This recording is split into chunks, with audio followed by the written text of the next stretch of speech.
Voilà.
Attends, ça me sourit, attends. Mais ils m'entendent encore. Pas moi. Ah, laisse comme ça. Ok, vas-y.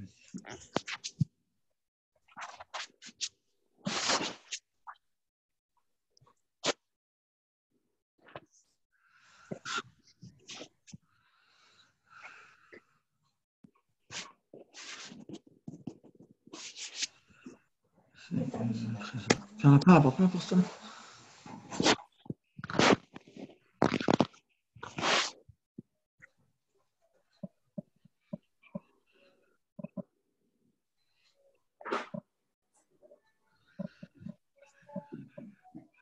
Je te sers, bébé?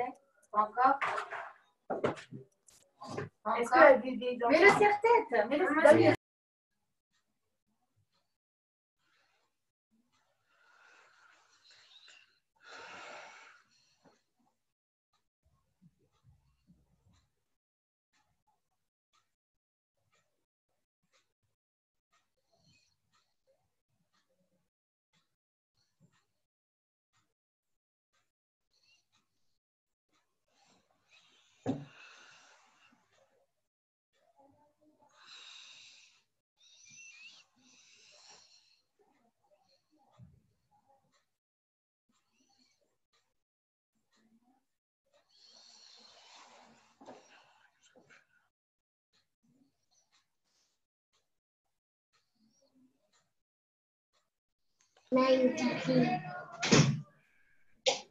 C'est bon.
Je sais pas.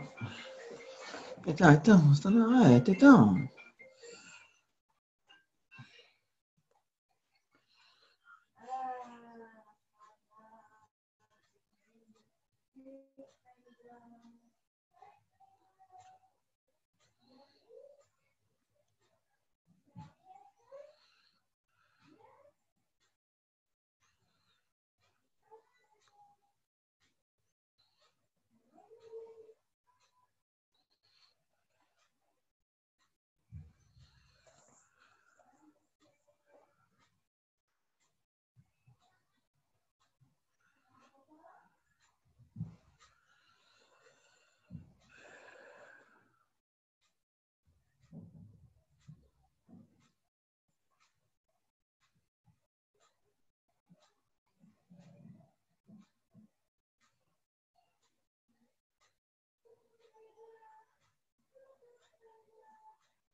Rav Biton, Oui, vous pouvez commencer si vous voulez.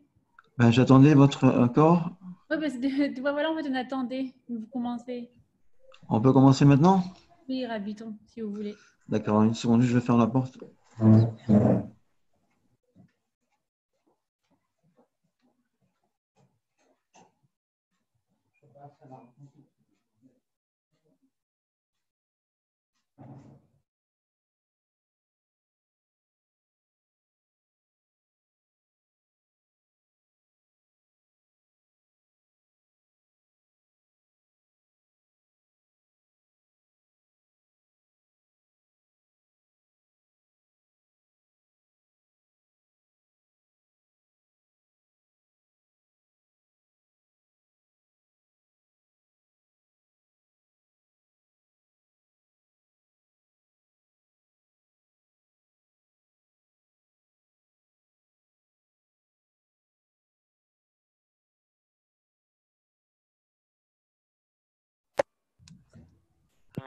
Ok, est-ce qu'on m'entend? C'est Oui, bon? oui, on vous entend. Ok, donc bonjour à toutes. Enlevez le son, Eden. Eden, enlève le son.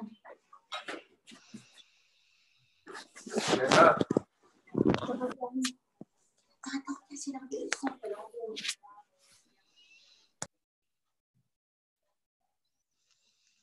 C'est bon?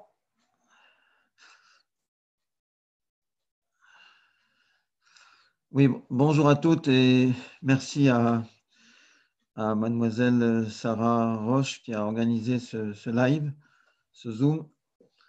Et Bergara Pratit, j'ai réalisé qu'aujourd'hui c'est le 23 Iyar et le rabbi s'adressait très très souvent le 22, le 23, le 24, ça dépend des années. En tout cas aujourd'hui, il y a 31 ans, en Tafshim Memtet, le rabbi s'adressait au Néché ou Bnot Chabad du monde entier. Donc c'est un jour très favorable. Le rabbi s'adressait tout le temps à la veille de Shavuot à Néché ou Bnot Chabad, considérant que était très très important que, comme à la veille de Matan Torah, on a vu que Dieu a dit à Moshe Rabbeinu, Otomar le Bet Yaakov, le Tagid ibn Israël, que les femmes ont précédé les hommes concernant le don de Matan Torah. Et donc, la meilleure préparation à Shavuot, c'est de nous renforcer et de renforcer en particulier Néché ou notre Rabban du monde entier et à travers elle les filles et les femmes juives du monde entier. Surtout qu'on vient de Shabbat Chazak. Hier, on a fini Sefer Vaikra. Et donc, on a dit 3 fois à voix haute, Chazak, Chazak, sois fort, et renforçons-nous. Bénit Chazak. Dans tous les domaines, dans tous les sujets du judaïsme, de la pratique des mitzvot, on a reçu une force nouvelle ce Shabbat pour nous élever à un niveau incomparable à celui des jours qui nous ont précédés.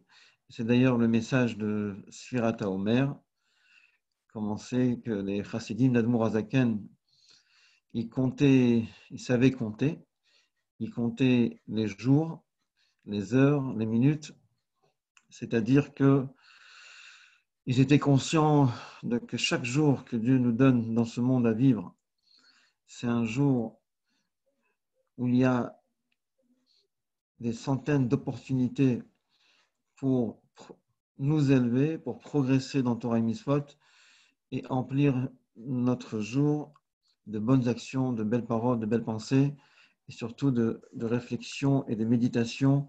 Comment faire pour améliorer notre comportement dans la vie de tous les jours. Et donc, la Sfirat HaOmer nous aide énormément lorsqu'on réfléchit sur quelle sphira on se trouve. Ça nous permet donc de vivre pleinement le message de la sphira du jour, le compte du jour, de nous améliorer par rapport à la veille, d'agir rétroactivement sur le passé pour réparer quelque chose qui a manqué ou qui a mal été réalisé et bien sûr nous préparer pour le lendemain de manière que chaque jour c'est un jour nouveau, c'est une vitalité nouvelle et c'est la raison pour laquelle que le Rabbi nous dit on fait la bracha de tous les jours Baruch Ata Hashem Shekdeshanu Asfirat HaOmer. On voit que par exemple chez Chianou pour un fruit nouveau on le fait une fois par an, la première fois qu'on le mange. Et il y a d'autres brachot qu'on fait qu'une fois dans la vie, des fois. Mais la Sfirat HaOmer, c'est tous les jours. Tous les jours, parce que chaque jour, c'est un nouveau défi. C'est une nouvelle vitalité que Dieu nous donne. Et donc, on le dit à voix haute, Ayom, Shmona Ushloshim Yom, la Homer. Et le fait qu'on le dit à voix haute, on donne la possibilité à tout un chacun de recevoir l'élévation qui en découle de ce jour. Et donc, il n'y a rien qui est définitivement perdu. C'est l'enseignement de Pessar Sheni. Et même quelqu'un qui prend le Sfirat HaOmer en plein milieu, il a loupé toutes ces semaines, Shalom, il n'a pas à se décourager. Et bien sûr qu'il ne fait pas la bracha, mais il doit quand même compter. Il peut compter. C'est-à-dire qu'il a un devoir de commencer un nouveau chemin et essayer de rattraper tout ce qu'il a manqué. Et donc, Akadosh Baruch Hu donne à chacun cette force. Et donc, le Rabbi pose la question, quel est le moment le plus opportun pour méditer, réfléchir et s'attacher à Dieu de manière à ce qu'il nous donne cette force de discernement pour choisir toujours le bon choix, c'est-à-dire faire le bon choix. C'est-à-dire qu'est-ce qui est prioritaire, qu'est-ce qui est secondaire. Et il y a tellement de choses à faire dans la journée. Et il faut une méditation. Et quel est le moment le plus élevé de la journée qui nous donne cette force? C'est le moment où on dit dans l'Amida Baruch Ata Hashem Chonen Hadat. C'était donc au Camp Emouna en 1955. Le Rabbi s'est déplacé très loin en dehors du Crown Heights. Il y avait des colonies de vacances. Il s'adressait aux enfants, jour de l'Akba Omer, et il a amené donc cette explication qu'il y a un moment très précieux dans la journée, qui est celui lorsqu'on fait la bracha dans la mida de Baruch Ata Hashem Chonen Hadat, que lorsque on se concentre très très fort et on supplie Hashem de nous donner le date, donc l'attachement à Dieu qui nous permet de réagir bien et vite pour prendre les bonnes résolutions et faire le bon choix. Et donc, voilà, on est dans le 38e jour du Homer et on est dans la sphira de Tiferet Shebe Yesod. Tiferet, c'est tout ce qui est harmonie, tout ce qui est beauté. Donc, un mélange de couleurs harmonieux, un mélange de comportements, de sentiments harmonieux. Et on sait que Yaakov Avinu, c'était Tiferet. Abraham, c'était Chesed, Yitzhak, c'était Gvura, et Yaakov Avinu, c'était Tiferet. Donc, c'est donc un dosage de Gvura et de Chesed bien dosé, de manière à ce que ce qui en découle soit quelque chose d'harmonieux. Et donc, ce n'est pas évident, parce que des fois, on a envie d'être Gvura. Mais lorsqu'on prend du recul et on réfléchit, on se calme un petit peu, et ensuite, on voit les choses autrement. Après, on fait un mélange avec le chesed, c'est-à-dire qu'on réveille en nous la mida de chesed et du limud zchut sur chacun du clan d'Israël. Et on essaye de voir le bien caché autrui, malgré son comportement qui était un peu trop... il y a un écart de langage, un écart de comportement. Et donc, après, on arrive à une conclusion de Tiferet, qu'on va essayer de lui parler, d'une manière, bien sûr, du cœur, pour essayer de lui faire comprendre que ce qu'il a fait n'était pas correct, mais arriver à une conclusion que cette personne même réalise qu'il faut qu'elle change, qu'elle se corrige, qu'elle s'améliore, et qu'elle répare son comportement, et qu'après, il y a un juste milieu et un équilibre dans son comportement entre Goura et Chesed. Donc, dans tous les domaines de la vie, on a ce challenge, que ce soit au niveau familial, dans l'éducation de nos enfants, que ce soit au niveau professionnel, à tous les niveaux. Et pour cela, on a besoin énormément de puiser les forces de Sfirat HaOmer. Tous ces jours qu'on compte, qu'on vit, qu'on vibre avec chaque Sphira, et que ce mélange harmonieux nous permet toute l'année de vivre avec les enseignements de Sfirat HaOmer. Donc aujourd'hui, c'est Tiferet Shebe Yesod. Alors, Yesod, c'est le fondement.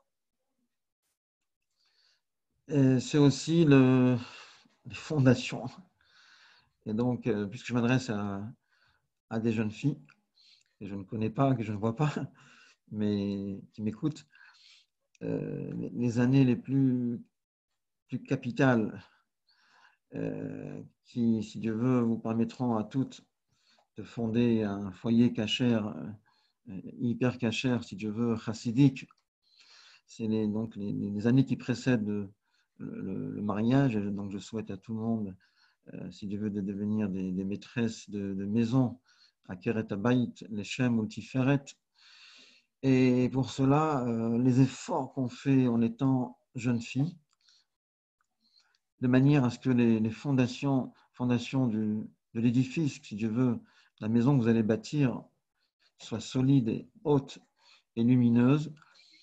Tout dépend donc des ingrédients, c'est-à-dire des matériaux que vous allez mettre dans les fondations et d'une manière de Tiferet. C'est-à-dire que Akadosh Baruch Hu ne reste pas redevable envers quiconque, et tous les efforts qu'un jeune bachor ou une jeune fille font avant leur mariage, tous ces efforts sont couronnés de succès plus tard. Akadosh Baruch Hu, il envoie vraiment la bonne moitié, deuxième bonne moitié, c'est-à-dire le bachor qui convient vraiment. Et tout ça, et pour ça, il faut le mériter. Et pour le mériter, on nous demande beaucoup d'efforts. Et ce beaucoup d'efforts se traduit donc dans un effort dans l'étude de la Torah, dans la Tfila, dans la Tzedaka, dans Ahavat Israël, dans le fait de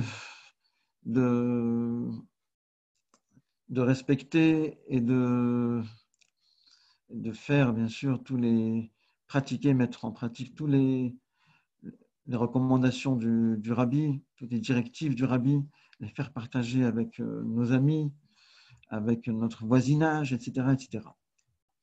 Et donc, puisque je m'adresse à des jeunes filles, donc je voulais vous dire que qu'avec du recul, on réalise combien les années avant le mariage étaient précieuses et combien chaque mot qu'on a entendu, un shiur de Torah, d'un mashpia ou une mashpia, un farbrengen, qu'on a entendu et qu'on a essayé de s'accrocher et de vivre avec, tous les chapitres de Shulchan Aruch qu'on a pu étudier, tous les anagot, Chabad, et tous les farbrengen du Rabbi qu'on a pu lire, qu'on a pu suivre, soit en audio, soit en vidéo. Tout ça, c'est des trésors et c'est des richesses incroyables et extraordinaires qui vont nous guider durant toute notre vie et être une colonne de lumière de manière à ce qu'on va réussir, par la grâce de Dieu, notre vie de couple et l'éducation de nos enfants et bien sûr toutes nos relations avec l'entourage direct et indirect pour influencer notre entourage à adopter un comportement selon le Shulchan Aruch, un comportement chassidique et que la vie de tout un chacun devient plus lumineuse et emplie de messages vibrants du judaïsme, pas un judaïsme qui stagne, un judaïsme qui ne progresse pas, un judaïsme qui n'est pas dans l'offensive, c'est-à-dire on ne reste pas sur notre défensive et on se protège seulement, on se barricade chez nous, mais non, au contraire, notre maison devient un petit sanctuaire, à tel point que Kadosh Baruch Hu lui-même il témoigne, et Shachanti Betocham, je résiderai parmi vous, je réside parmi vous. Je réside au sein de votre foyer. Et donc, notre foyer, comme ça le Rabbi dit, pourquoi le Rambam appelle les lois du Bet Amikdash, Ilchot Bet Aprira, les lois de la maison d'élection. Il ne dit pas Ilchot Bet Amikdash. Et le Rabbi dit parce que la maison de chaque juif et chaque juive, c'est un petit sanctuaire, c'est un Mikdash Me'at. Et c'est la maison que Dieu a choisie. Et ça veut dire que de loin, on remarque que c'est une maison juive. De loin, on remarque que c'est une maison chassidique. Elle est différente, elle est spéciale. L'hospitalité, l'accueil est tout à fait différent. Les moments qu'on vit à table sont très précieux. Il y a toujours des paroles de Torah, il y a toujours une sikha du Rabbi, il y a toujours un sipour chassidique, etc., etc. On raconte sur un grand Rosh Yeshiva qu'il y a eu des centaines d'élèves. C'est une histoire que j'ai entendue de Rav Moulay Azimov il y a quelques années, et que ce Rosh Yeshiva, ses enfants ont tous mal tourné, malheureusement. C'est-à-dire, ils n'étaient pas ce qu'ils auraient aimé, auraient souhaité. C'était pas ça. Mais par contre, tous ces élèves, la plupart, ont réussi dans la vie à fonder des foyers merveilleux. Et un jour, un de ses disciples les plus proches, après de longues années, il a revu, il a dit « Mon cher maître, je vous aime beaucoup. J'ai beaucoup de peine pour vous. Comment se fait-il que vos enfants ne sont pas devenus comme vous? Et comment se fait-il que vos élèves, l'éducation de leurs enfants a réussi ?» Il a répondu avec beaucoup de modestie, tout simplement parce qu'à table, je sautais d'un livre à l'autre. J'avais plusieurs livres ouverts et je préparais mes discours, mes pitpoulines de la yeshiva à la table du Shabbat aussi. Et donc, à la table du Shabbat, il n'y avait pas de chant, il n'y avait pas de mélodie, il n'y avait pas les miroirs du Shabbat, il n'y avait pas... C'est vrai que mes enfants ils me voyaient complètement absorbé dans les livres, mais ça manquait ça. Alors que chez vous, oui, il y avait les miroirs du Shabbat. Il y avait tout ça. Et donc, tout ça, c'est pour nous un enseignement que combien on doit s'investir pour que la table du Shabbat soit merveilleuse, la table de Yom Tov, et que ça se prépare de la même manière que la maîtresse de maison se fatigue énormément à préparer différentes salades, différents plats délicieux, et elle met tout son cœur dedans. Alors, combien on doit demander au mari de préparer quoi dire à table, de préparer ses enfants, à dire chacun un petit chidouche de Torah, un petit mot sur la paracha, de manière à ce qu'on vive la paracha de la semaine à la maison et en dehors de la maison. Donc, Rabbi nous dit que comment on peut faire en sorte et qu'est-ce qui nous fait prendre conscience qu'on peut réussir, qu'aujourd'hui soit mieux que la veille et demain encore mieux qu'aujourd'hui. Bien, tout simplement, lorsqu'on médite quelques minutes chaque jour sur le fait qu'on appartient à Am, Chacham, Benavon. On appartient à un peuple sage et avisé. Ce n'est pas donné à tout le monde. On est un peuple spécial. On l'a surnommé le peuple du livre. Et donc, un Chacham, tout d'abord, c'est quelqu'un qui augmente ses connaissances tous les jours. On ne peut pas dire, ça y est, grâce à Dieu, j'ai eu des diplômes, j'ai réussi tellement à étudier quand j'étais jeune, et plus tard, maintenant, un Chacham, ce n'est pas quelqu'un qui a étudié, c'est quelqu'un qui étudie tous les jours. De la même manière qu'un lamdan ou un Chacham. De la même manière qu'un peintre, c'est quelqu'un qui dessine, qui peint tous les jours. Un sofer, il écrit essentiellement des mezot et des tefilines, s'il reste quelques jours, quelques semaines sans écrire, eh bien son ktav, son écriture n'est plus la même. Elle est nettement inférieure. Un sofer, c'est quelqu'un qui écrit tous les jours, même une demi-heure, une heure, mais il écrit tous les jours, de manière à maintenir le niveau de son ktav et l'améliorer tous les jours. Donc, lorsqu'on est un chacham, alors premièrement, le Pirkei Avot nous dit, chacham, c'est celui qui est roé tanolad, c'est celui qui voit les conséquences, celui qui réfléchit, si je fais ça, quelles vont être les répercussions. Et il voit déjà maintenant, les répercussions de ce qu'il va faire, comme si quelque chose qui est en live devant lui. À ce moment-là, donc, il prend le bon choix et la bonne décision. De quelle manière il va réagir, il va présenter ce qu'il doit dire, et de quelle manière il va influencer ses élèves, de quelle manière il va conseiller ses amis, de quelle manière il va répondre à une question du Shulchan Aruch, au cas où c'est un Rav, et si c'est un Mashpia, aussi, il va prier Dieu, demander à Kadosh Baruch Hu tous les jours de le guider, de l'inspirer, de manière à donner des bons conseils, des justes conseils à tous ceux qui l'appellent. Donc, bien sûr qu'on a besoin de Seata d'Ishmaya, de l'aide de Dieu, et sans ça, on ne peut rien, absolument rien réussir dans la vie. Le rabbi précédent nous dit que lorsque quelqu'un se fatigue dans l'étude de la Torah, il se fatigue dans l'étude de la Chassidut, dans son cerveau, dans les circonvolutions du cerveau, il y a si on pouvait voir la différence à travers un scanner avant et après, avant quand il ne faisait pas trop d'efforts et maintenant, au bout de quelques années, il y a des circonvolutions, des creux qui se sont formés encore plus profonds dans le cerveau. Ça agit même sur le physique du cerveau. Et donc, il faut savoir que chaque image qu'on voit dans la vie, chaque parole s'imprime dans le cerveau, dans un neurone, et elle reste localisée pour la vie. Et donc, on ne peut pas dire, bon, c'est pas grave, je cherche quelque chose, il y a des images pas cachères qui passent, ça dure quelques dizaines de secondes, ce n'est pas la fin du monde.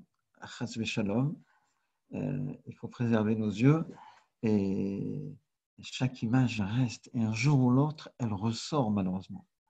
Donc, si on ne fait pas une véritable teshuva pour nettoyer tout ça et changer le disque dur du cerveau pour nettoyer toutes les choses que durant notre enfance, notre adolescence, on a pu voir, soit par négligence, soit parce qu'on n'était pas conscient de la gravité. Alors ça nous poursuit, ça nous accompagne toute la vie. Donc faire teshuva, ce n'est pas seulement au niveau du comportement, au niveau de la parole, des pensées, de la réflexion, c'est aussi que le cœur, notre cœur, il est nettoyé. Notre cerveau, il est nettoyé. C'est-à-dire qu'on se prépare à ce jour, ce grand jour où c'est marqué que Dieu nous donnera un nouveau cœur. J'enlèverai votre cœur de pierre et je vous donnerai un cœur de chair. Et la même chose pour le cerveau, puisqu'actuellement, les plus grands savants de la Terre utilisent maximum 10% du cerveau. Et quand Mashiach viendra, ça va aller à une vitesse vertigineuse. Chacun de nous aura des capacités intellectuelles, quelque chose de phénoménal qu'on ne peut même pas imaginer. Et donc, tous ceux qui ont fait des efforts dans la galoute, malgré qu'ils avaient un cerveau moyen, c'est-à-dire des capacités intellectuelles très limitées, mais ils ont fait des efforts. Il y a eu la persévérance dans l'étude de la Torah, ça paye. Ça paye. Un jour ou l'autre, ils verront que, Baruch Hashem, ils arrivent à réussir ce qu'ils n'ont jamais pensé un instant qu'ils allaient réussir dans l'étude de la Torah. Et Hashem les récompensera dans les premiers jours que Mashiach viendra.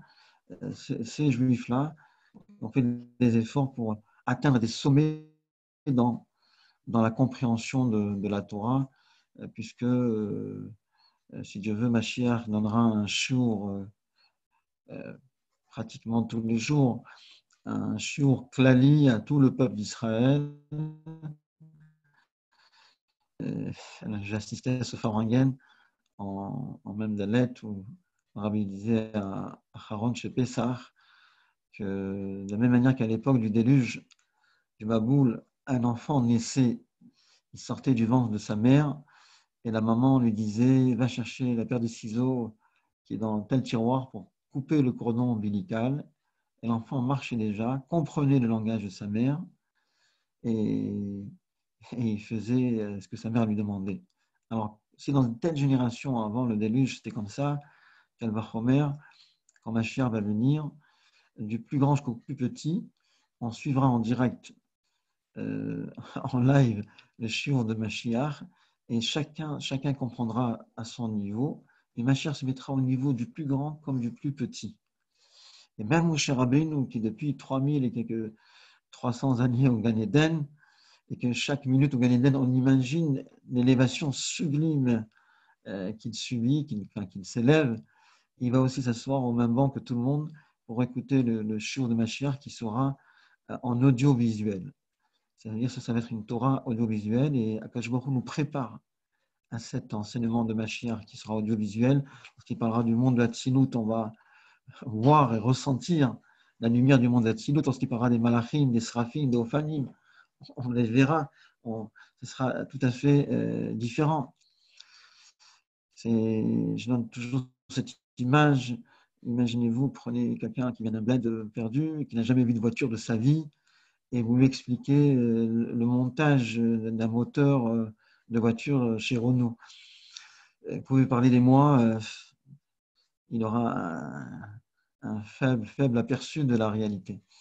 Mais si vous le prenez directement à l'usine Renault, et il assiste lui-même comment chaque pièce se monte, et comment on monte le moteur, alors ça change tout. Il a une compréhension beaucoup plus nette parce que c'est de l'audiovisuel, c'est différent. Mais on voit maintenant que c'est arrivé un moment où Baruch Hashem, la prophétie d'Hashem, des prophètes, où Dieu il dit aux prophètes, un jour viendra où tout le monde n'aura aucune soif que celle de connaître Dieu, se réalise pleinement maintenant. Pas seulement maintenant parce qu'on est en Zoom, mais ces dernières années, grâce à l'outil d'Internet, lorsqu'il est bien utilisé et qu'on ne fait pas de faux pas pour appuyer sur un bouton, il ne faut pas appuyer et que sur les bons boutons, alors on peut se connecter 24 heures sur 24 sur des shiurim de Torah.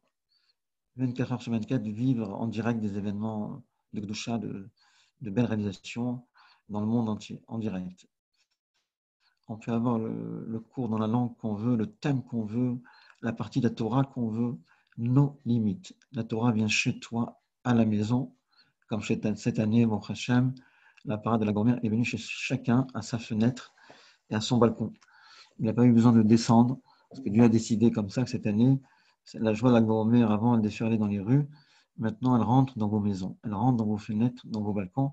Mais la même chose, la lumière de Rabbi Shimon Bar Yochai, du Zohar, la lumière du Baal Shem Tov, de la Chassidut, la lumière de toute la Torah qui est enseignée de par le monde, elle rentre chez vous, dans votre petit écran, dans votre iPhone, dans votre iPod, et vous pouvez vous connecter à chaque instant. Mamash, c'est nos limites. Et on voit, moi-même j'étais agréablement surpris.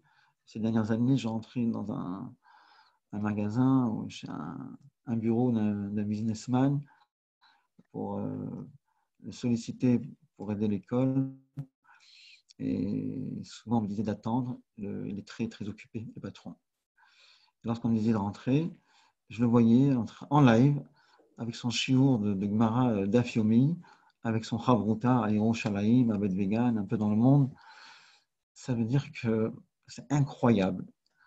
C'est magnifique que de voler du temps du travail, du temps de manger, du temps de dormir pour se connecter à la Torah, pour étudier avec un Chavruta en direct. Et le Rabbi nous dit que Maïm Gnuvim Yumtaku. La Gemara nous rapporte ça, de l'eau qui est volée, malheureusement, elle est plus douce que l'eau normale qui nous appartient. Mais la même chose, la Torah qu'on vole au moment du sommeil, de manger, du travail, elle a une douceur spéciale. Elle est très, très agréable, très bonne.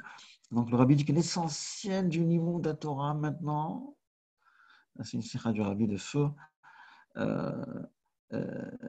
c'est pas essentiellement dans les Beth Midrash, dans les Shivot, c'est celle dans un bâtiment qui est prévu pour le business, un centre d'affaires où, bon, Hachem, maintenant, il n'y a pas un centre d'affaires, il y a des juifs dans le monde entier, il n'y a pas un bureau qui est réservé avec une bibliothèque de Torah, avec Mincha tous les jours, avec des shurim, des fois le matin avant de travailler, le milieu de la journée.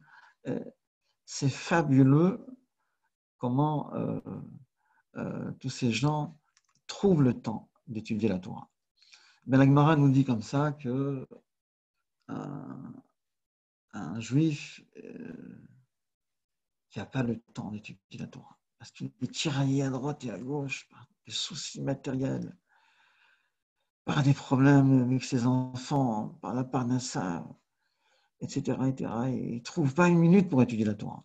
Et quand même, il arrive à mettre tout de côté et à se rentrer dans la Torah complètement, ne serait-ce qu'une demi-heure par jour, 1 heure par jour. La Gemara nous dit, à ce moment-là, Akadosh Baruch Hu, il verse une larme de joie. Je ne sais pas si on s'imagine procurer la satisfaction, de la joie, du ta'anoug chez Akadosh Baruch Hu, parce qu'on a réussi à se déconnecter de tous les problèmes et à se dire un shiur de Torah, c'est kavua, pas seulement dans le Zman, mais comme le mot d'Admorazakian, dans le Nefesh. C'est quelque chose de fixe que rien au monde ne peut basculer, ne peut reporter. Alors, Akadosh Baruch Hu, il verse une larme de joie. Par contre, la Gemara poursuit un juif qui a tout le temps d'étudier la Torah. Et malheureusement, il passe tout son temps à lire les journaux, écouter les informations, et il est tellement pris par les bêtises de ce monde qu'il ne trouve pas une minute pour étudier la Torah. Alors, Akadosh Baruch Hu, il verse une larme de peine.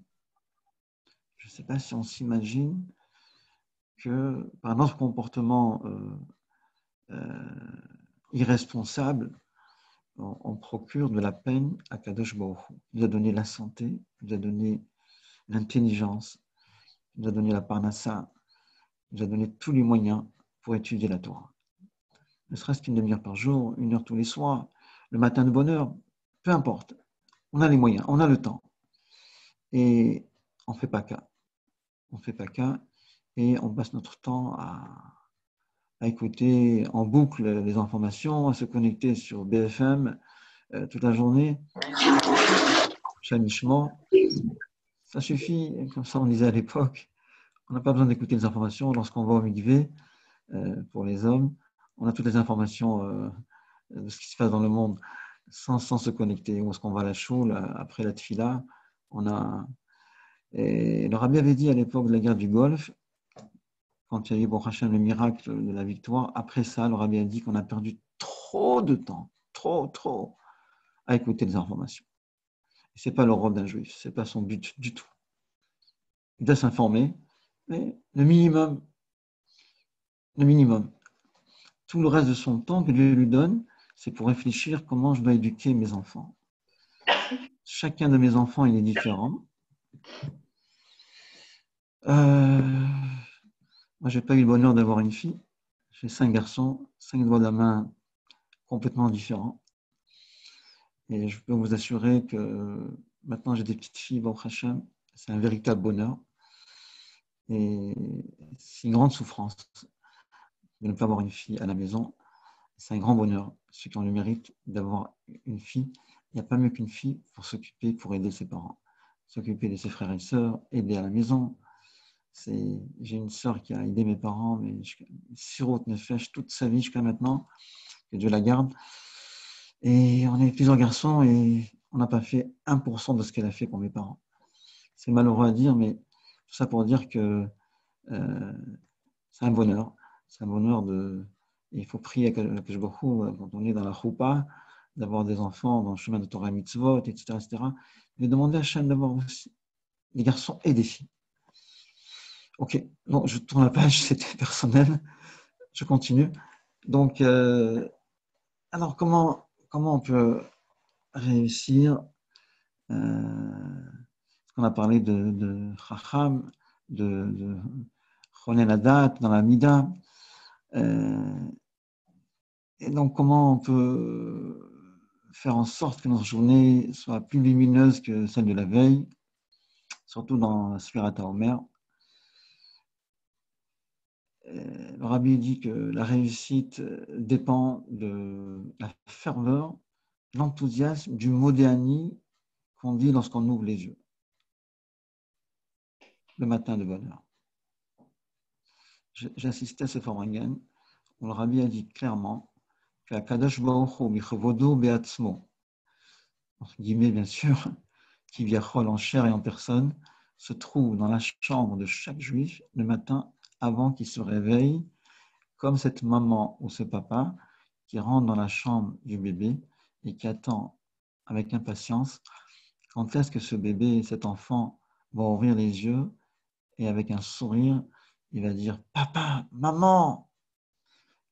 Ben, les parents sont remplis de bonheur lorsque la première pensée, la première parole, la première vision de l'enfant, elle est tournée et elle est orientée envers ses parents. Lumière devant le lit de son bébé, et le bébé ouvre les yeux, ou l'enfant, au lieu de se tourner vers sa mère et dire maman, papa, il se tourne vers le petit jeu qu'il a à côté de lui, ou le iPhone, ou peu importe, quelque chose d'extérieur, et comme si sa maman n'existait pas.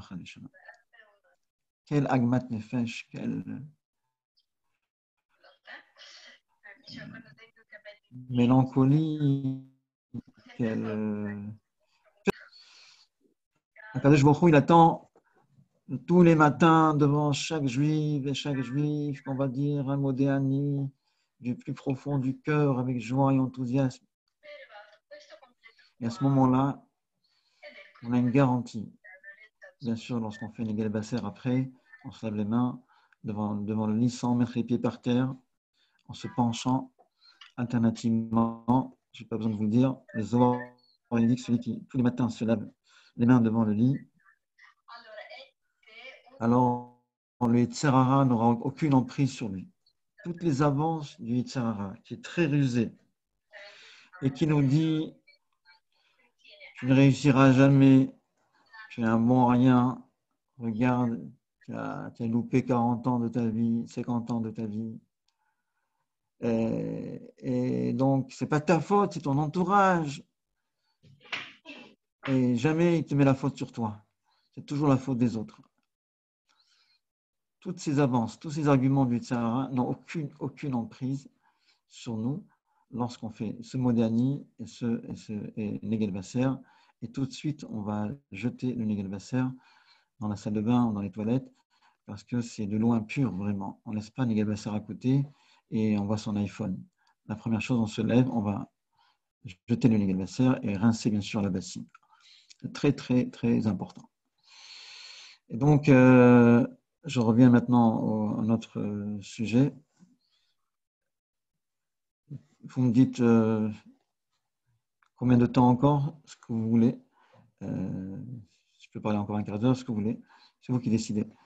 Il y a quelqu'un qui m'écoute? Bon, alors je continue.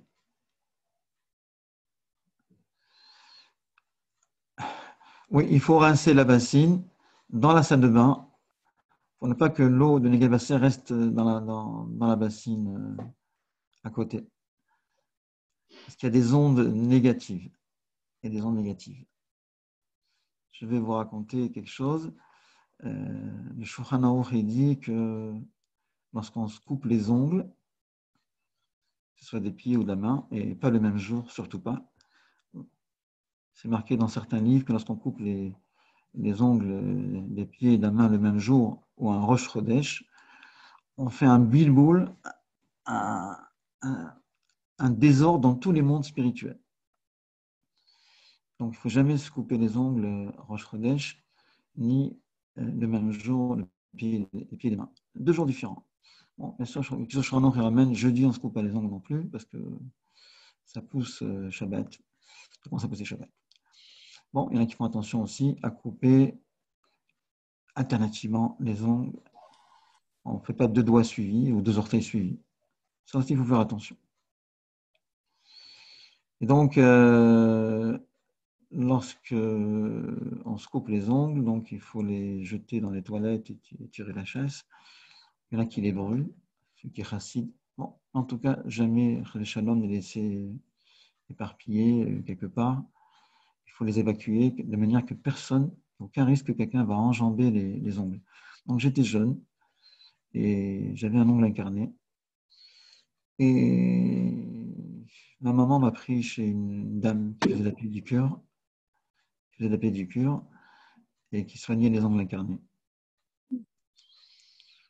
Et donc j'étais devenu Chabad à 17 ans et cette dame était très gentille. Et à la fin qu'elle m'a soigné l'ongle incarné, elle m'a dit vous êtes au Babitch? Je dis oui. Elle dit j'ai entendu parler du Rabbi. Et voilà, j'ai 36 ans, je suis marié depuis plus de 13-14 ans et j'ai eu plusieurs grossesses et à chaque fois je fais une fausse couche. J'ai eu plusieurs fausses couches et jamais je finis le terme de ma grossesse. Vous pouvez demander une bracha au Rabbi. Je lui dis il n'y a pas de problème. Mais je lui ai demandé comment vous faites quand vous coupez les ongles de chacun, parce que chacun il reste un petit quart d'heure, une demi-heure. Est-ce que vous balayez tout de suite? Elle m'a dit non. Je laisse et 2 fois par jour seulement, je balaye. Je lui dis donc ça vous arrive de marcher ou enjamber elle me dit oui. Alors je lui ai dit, c'est marqué dans le Shulchan Aruch que c'est une dame qui est enceinte, que Dieu préserve, si elle marche au-dessus des ongles qui sont par terre, elle risque de perdre le bébé. Dieu préserve. Alors nous, qu'aucune femme ne soit touchée, Dieu préserve. Elle m'a dit, ah bon, je ne savais pas. J'ai écrit au Rabbi pour elle. À partir de ce jour, elle a commencé à faire attention après chaque patient de balayer tout de suite et de jeter et d'évacuer.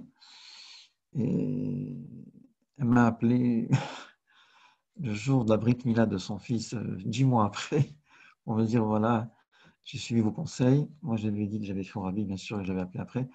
Et bon, Hachem, elle a eu un enfant à l'âge de 37 ans. Elle était très, très, très heureuse. Il y avait une dame qui est venue en larmes chez le Rav Béros de Sarcelles il y a maintenant presque 15 ans, et avec son fils qui avait déjà 22, 23 ans, et il avait des graves troubles psychologiques. Elle se met à pleurer, c'est Rav Béros qui m'a raconté, elle lui dit, voilà mon fils, j'ai vu tous les psychologues, les psychiatres, les traitements. Et lui, il était en pleine Guémara dans Psachim qui parlait des problèmes de pureté et d'impureté. Lorsqu'on se coupe les cheveux, il faut se laver les mains. Lorsqu'on sort des toilettes, il faut se laver les mains avec un kéli, alternativement. Et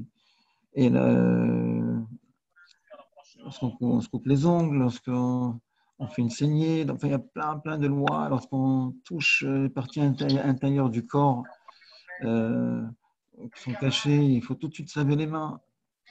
Il était en train d'étudier ça. Et on lui dit à cette dame, est-ce que votre fils fait attention à se laver les mains pour ça. Et il dit non. Alors, il a dit que dorénavant, on pouvait faire attention. Et elle écrit tout ce qu'il lui dit pour l'aider à enlever l'impureté des mains à chaque fois qu'il faut le faire. Elle est partie, soulagée. Elle a suivi les conseils de Rav Béros. Quelques mois après, elle est revenue. Quelques mois seulement, 3-4 mois après, son fils avait guéri complètement, miraculeusement. Tout ça pour dire que c'est les mitzvot, l'attachement aux mitzvot qui donne une bonne santé à un juif. C'est l'éducation juive authentique à nos enfants, une Torah de vie véritable qui font qu'on a après des bons enfants. On leur a montré le chemin de la vie, qu'après on est comblé de bonheur d'avoir fait tous ces efforts pour ses enfants et ses petits-enfants. Donc, je vais raconter maintenant une histoire qui m'a été racontée en 1976 par un témoin qui a connu les personnes de cette histoire. Donc, je ne vais pas dire les noms, mais je connais bien tous les noms. C'était un grand rabbin en Israël qui a beaucoup fait pour le judaïsme, qui a donné des centaines de cours de Torah, et son épouse aussi. Et ils ont eu le mérite d'avoir eu beaucoup de balai de chouva. Et voilà que son épouse était sur le lit d'accouchement, elle fait, que Dieu préserve, une hémorragie. Et les médecins étaient affolés complètement. Ils essayent de lui faire une transfusion et ça ne marche pas. Ça ne marche pas. Et le mari, on lui dit, on ne sait plus quoi faire.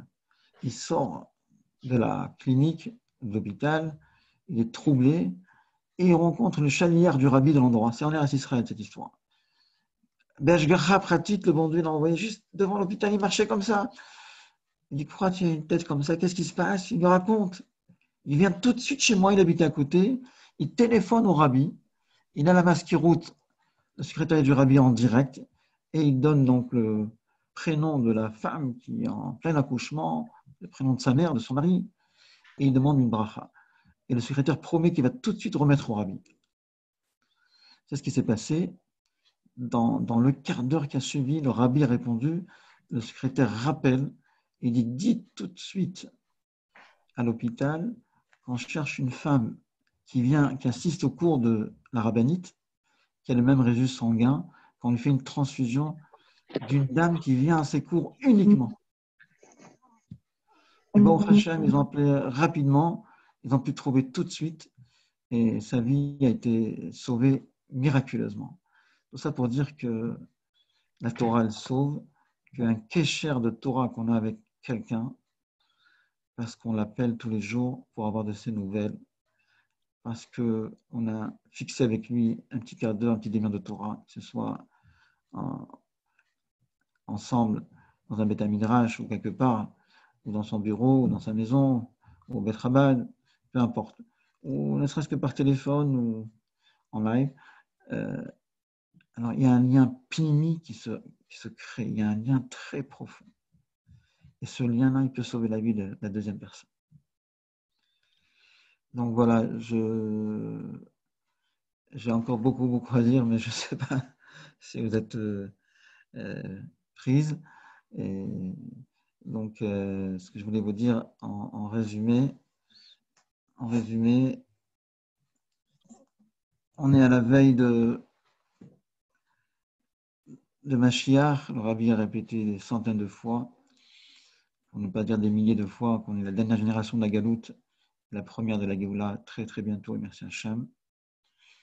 Chaque action qu'on fait maintenant, je me rappelle, ça c'était en Nun Aleph, en plein Sukkot, le Rabbi a fait une sikha de feu, où il a dit, chaque action qu'on fait maintenant, on doit bien la réfléchir, bien la préparer, qu'elle soit harmonieuse, et qu'elle soit faite, je parle d'une action de Torah, bien sûr, une action de Gdusha, qu'elle soit faite avec les 10 kochot à nefesh, les 10 capacités de l'âme, on s'en investit complètement de tout notre cœur, en réfléchissant que cette action, elle a une répercussion sur l'éternité du temps.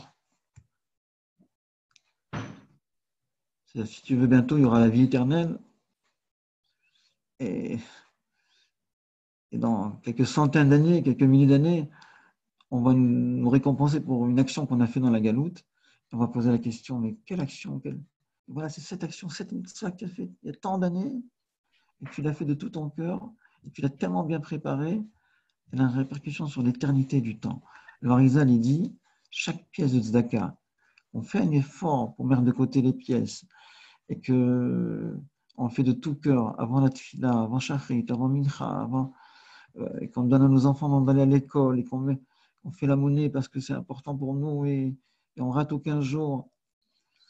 Le Harizal, il dit qu'on aura une récompense spirituelle, des royalties, pendant 35 000 ans pour une pièce de tzedaka.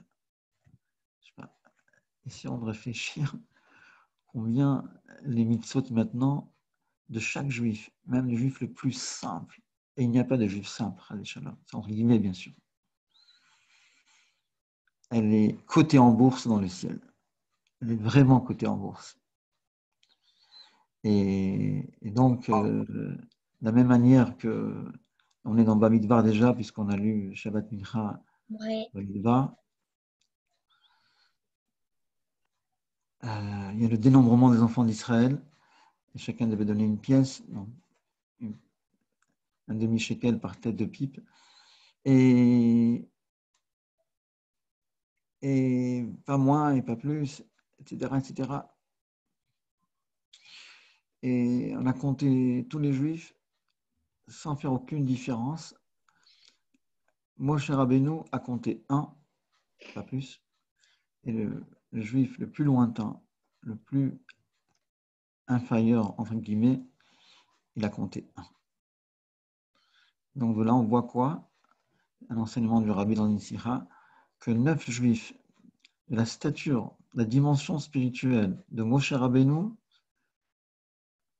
9 juifs ne peuvent pas faire minyan. On ne peut pas sortir le Sefer Torah, on ne peut pas faire la Gdusha, on ne peut pas faire Kaddish, on ne peut rien faire. 10 juifs les plus simples, entre guillemets, Mechila du terme, même 10 clochards, ils peuvent faire minyan, ils peuvent faire Kaddish, ils peuvent faire le Sefer Torah. Parce que lorsqu'il y a 10 juifs, il y a une Shechina, et cette Shechina fait que on peut faire telle et telle chose. Actuellement, entre-temps, en attendant que, si Dieu veut, ma chère vienne, le bon Dieu veut qu'on prie avec les 10 kochot hanefesh. Avec Esser kochot hanefesh, les 10 capacités de l'âme qui sont en nous, qui forment un minyan.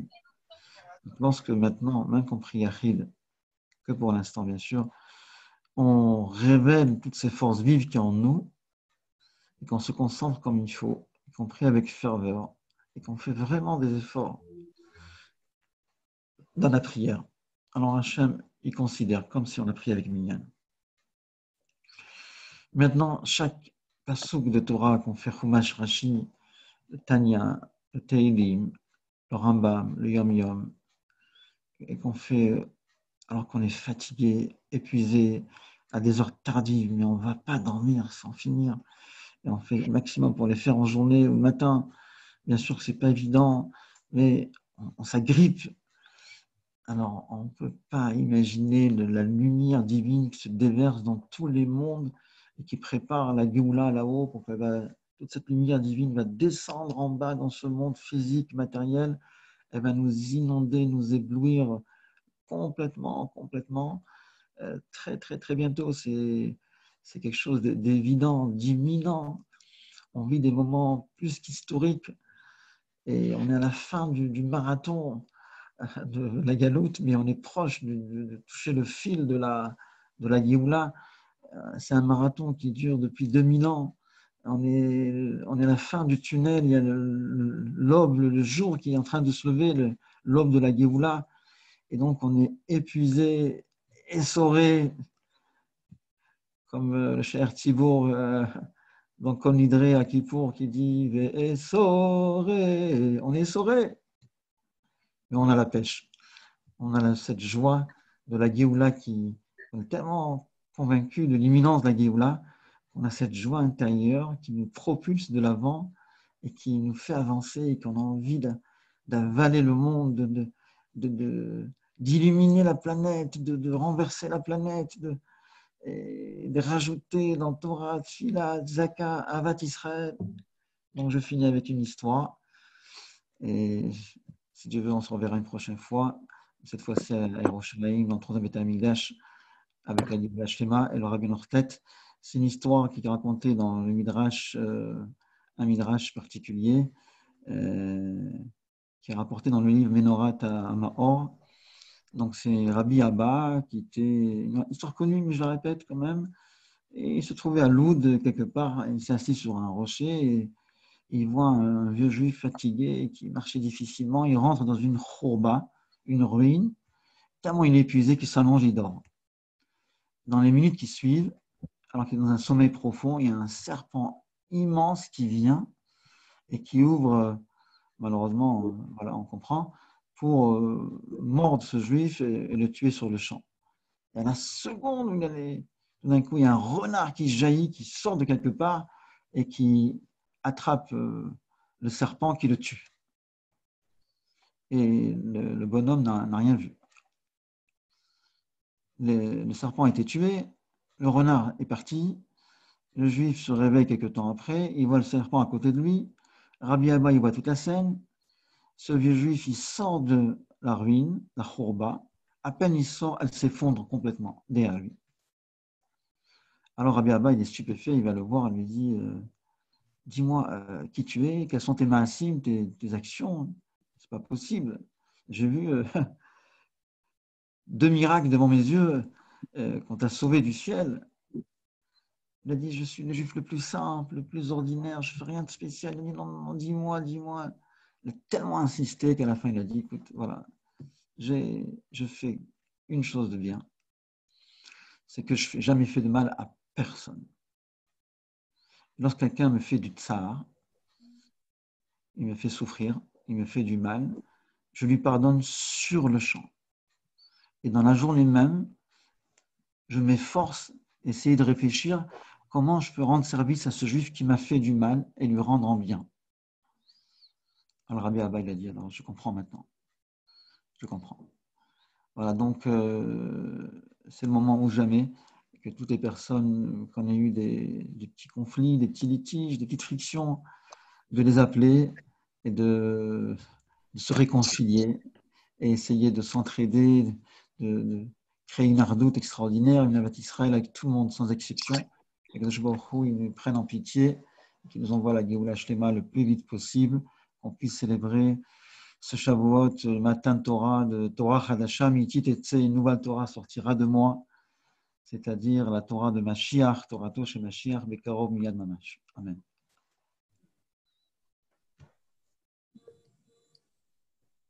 C'est bon?